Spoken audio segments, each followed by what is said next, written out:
7.5, the sum and difference identities. I don't want to record the proof, but the proofs you can look them up in your textbook, and go ahead and at least copy down the formulas so you have them on this page, and you can reference them as you're doing your homework and doing the classwork. I think we're going to finish most of this in class. There's a caution here. Sine of x plus y is not equal to sine of x plus sine of y. Okay.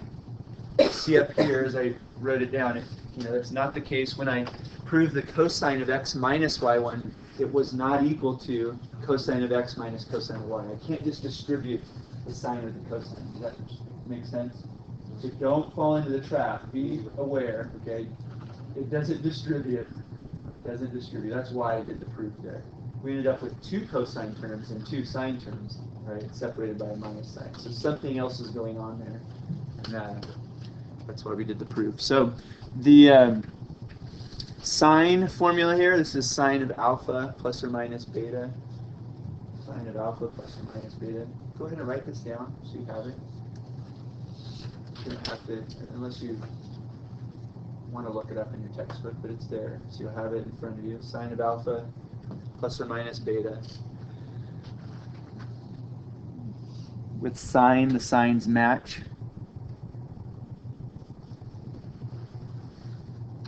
But the two terms have a mixture of sines and cosines in them. Is it plus? It's plus or, this is a plus or minus, yeah. So the plus goes with the sine alpha plus beta, is the formula sine alpha cosine beta plus cosine alpha sine beta. And the sine alpha minus beta in green goes with the sine alpha cosine beta minus cosine alpha sine beta. So the signs match. And then cosine alpha plus or minus beta. It was the green one that I proved. Cosine alpha minus beta equals cosine alpha cosine beta plus sine alpha sine beta. So the signs go straight across. Here, let's see. Cosine, as the signs do not match. So with cosine, you'll notice that the signs do not match. But the terms have the same trig function in it.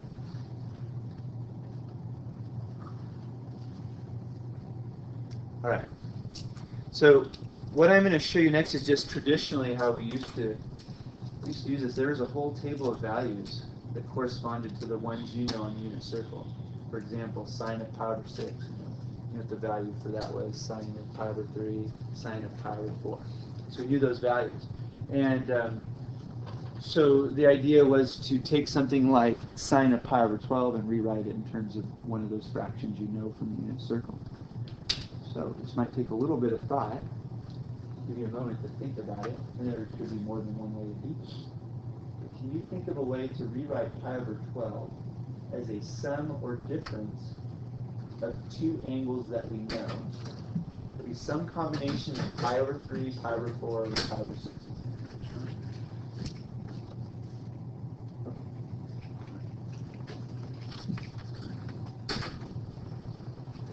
Let's see if you can think about what that is. I'm going to pause this for a moment.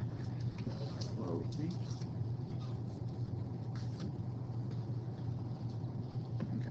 So, yeah, we take pi over 6, pi over 4, and pi over 3. Think of that in terms of 12ths.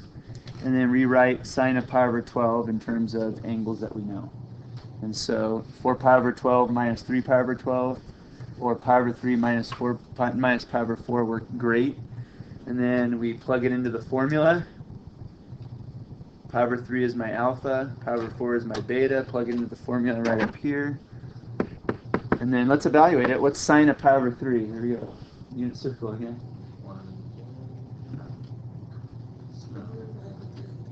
Square root of 3 over 2. Square root of 3 over 2. Good. Times cosine pi over 4. Yeah. I like your choice, Nick.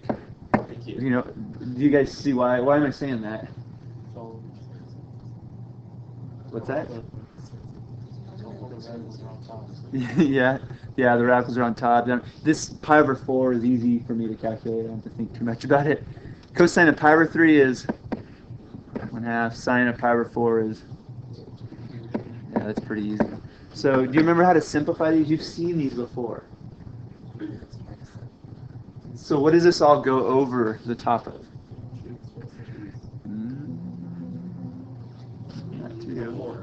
Yes. So it's going to be root 6 minus root 2 over 4. And you can pat yourself on the back. You just found sine of pi over 12 exactly in radical form. Practically speaking, who cares? Plug in your calculator in radian mode. Okay, but do you guys know how to do sine of pi over 12? Do you remember how to do that in your calculator? That means no. Sine of pi over 12. Make sure you're in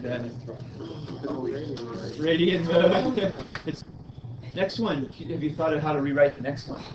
Cosine of 5 pi over 12 is the same as cosine pi over 4 plus pi over 6. Perfect. And then you see which formula we're going to use? Here. The one with the plus sign.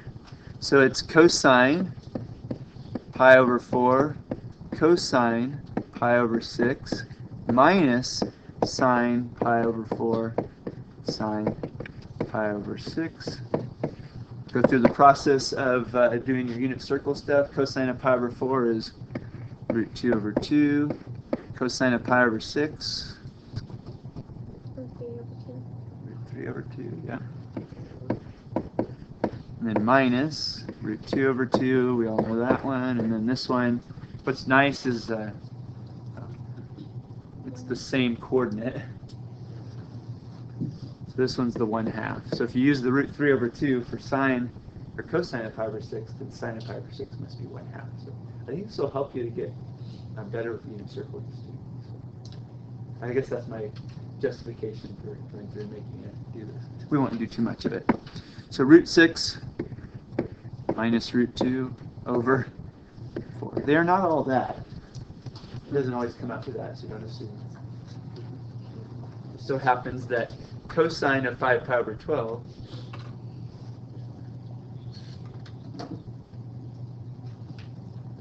is the same as sine of pi over 12.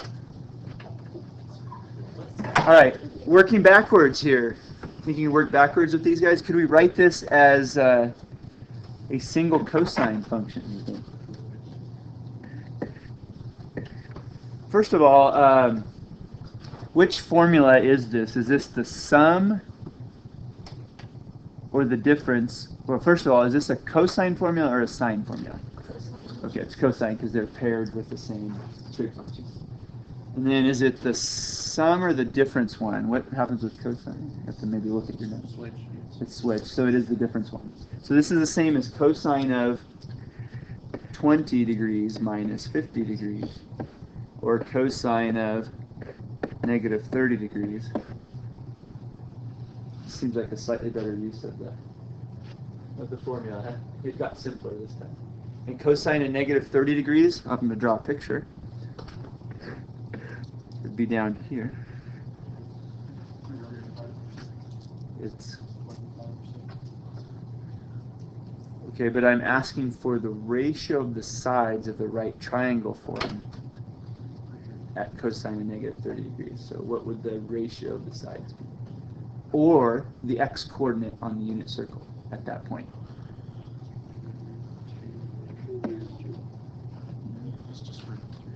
Yes, root 3 over 2. It's root 3 over 2. Yes, it is root 3 over 2. This is farther out than it is down, so this is just root 3 over 2 positive. The x-coordinate here is root 3 over 2. That's it. All right. How about the next one? Do you recognize which formula that is? Is it a sine or cosine? Okay, because yeah, they're mixed. Each term is mixed. And then is it a plus or minus? So it's sine of pi over 18 plus pi over 9. Oh boy.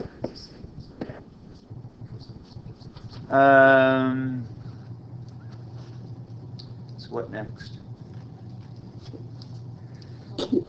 Go ahead, yeah. So we have sine of pi over 18 plus, what's this guy as an 18? 2 pi over 18.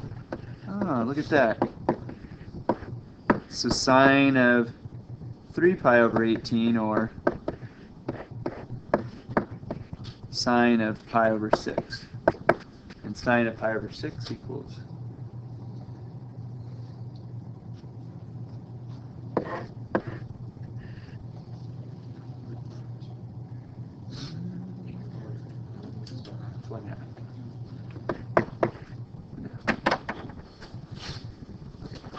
Any questions on that, using those formulas? That's all I have to do is use them. You want to write down the tangent formula? I know that we'll use this much, if at all, outside of this assignment. There it is, tangent of alpha plus tangent of beta over 1 minus plus. You can see the signs are different, top and bottom, notice that. And from where we start, it matches, and then it's different on the bottom. That's what that means.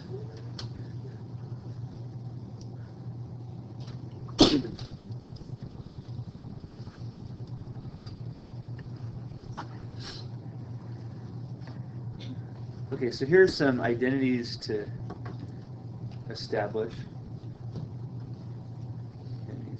So cosine of pi over 2 plus theta equals negative sine theta. So I'm going to let you work on these actually on your own, just using the formulas. These identities, you're going to start with the left-hand side in each case, apply the formula, and then show that it equals negative sine theta. We can do it together. We'll do it. It's pretty quick to do together. I have another one like this in your assignment. I think I'll have you do that in groups. Last bit of class. So cosine of pi over 2 plus theta. Looking at your notes, can you tell me what to plug in here? What formula am I using? So I'm going to start with the left-hand side.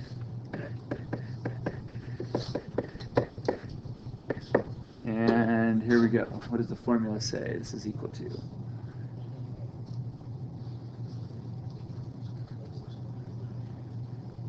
Cosine of pi over 2. And then cosine of theta. And what do I do? And then the sign is different for this one, right? Minus sine pi over 2 sine theta. And then some magic happens here. What's cosine of pi over 2? It's 0. So 0 times cosine theta is going to take that away. And what's sine of pi over 2 equal to? 1. So that term is gone, and we're left with negative sine theta. Done.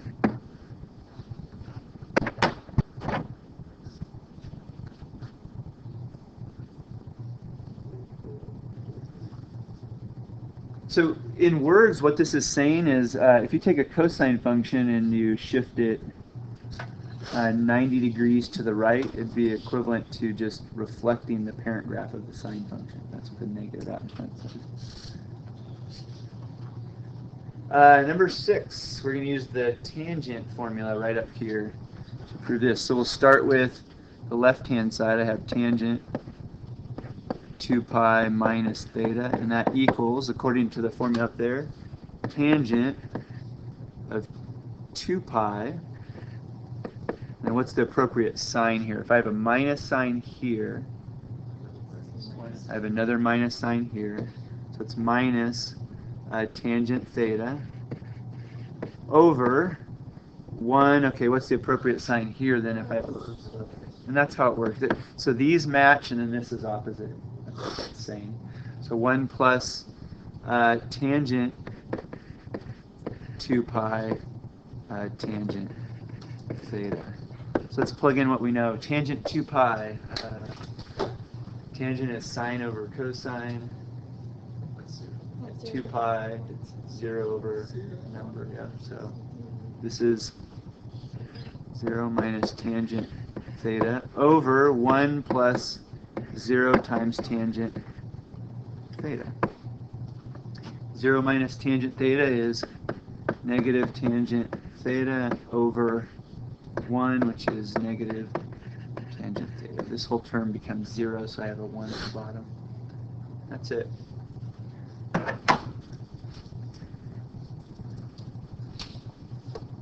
All right, one more example here. It says if cosine of theta equals negative 1/4, theta is in quadrant 2, then evaluate cosine of pi over 6 minus theta. There's a couple ways you can approach this. One would be, as soon as you see a statement like this, they're asking you to go back to the definition of cosine. They're asking you to draw a right triangle in quadrant 2. And then from that, find the missing side length. See, this will give you 2 of the 3 side lengths of that right triangle. What's going to happen in the formula is you're going to need to know, for example, sine of theta. And you won't be able to know sine of theta until you draw the picture, use the Pythagorean theorem to find the missing side length. So you could start by drawing the picture, or you can start by doing the formula. I oftentimes will just start by going with the formula, what I need to know, and then I'll find the minimum of what I need to know from my right triangle. So what this is saying is, according to the formula, this is cosine of pi over 6, cosine of theta, opposite sign, sine pi over 6, sine theta. So it looks like I already know cosine of theta, they tell me. I know cosine of pi over 6 is root 3 over 2. Cosine theta is negative 1/4, plus sine of pi over 6 is 1/2. The only thing I need to go find from that given information is sine of theta.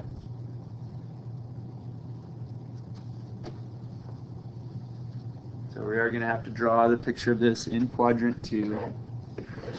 So it says cosine of theta is equal to negative 1/4. So what that means is that the hypotenuse is 4, and the adjacent side is 1. So let me draw that picture. I'll move out of the way. So theta is the reference angle. I'm not in the right quadrant, huh? That's what you're whispering about. Quadrant 3. That's quadrant 3. So let's try that again. Where's quadrant 2? Quadrant 2. Let's try that one more time. Okay, so here's theta, here's the 4, and here's the 1. Remember, cosine of theta is equal to adjacent over hypotenuse. And so the 1 should be the adjacent side, and the hypotenuse should be the 4. Okay, so then I have to use the Pythagorean theorem to find the opposite sides. So I have 1 squared plus x squared equals 4 squared. So x equals, 16 minus 1 is 15, square root of 15. So this is root 15. My triangle is not drawn to scale. So I knew that right after I drew it. Did you see how I got the root 15? Okay. So that means sine of theta in this second quadrant, we got to pay attention to, all students in calculus. Pay attention to the sign on sine. It's going to be positive, right? So sine of theta in this quadrant is going to be opposite root 15 over hypotenuse 4. And that's what we're going to place in over here, root 15 over 4. And then we can go ahead and simplify this. So we have negative root 3 over 8 plus root 15 over 8. We can just write it as a single fraction. Maybe root 15 minus root 3 over 8 is how you might see it. Or negative root 3 plus root 15 all over 8. Alright, so those are some examples of using this formula.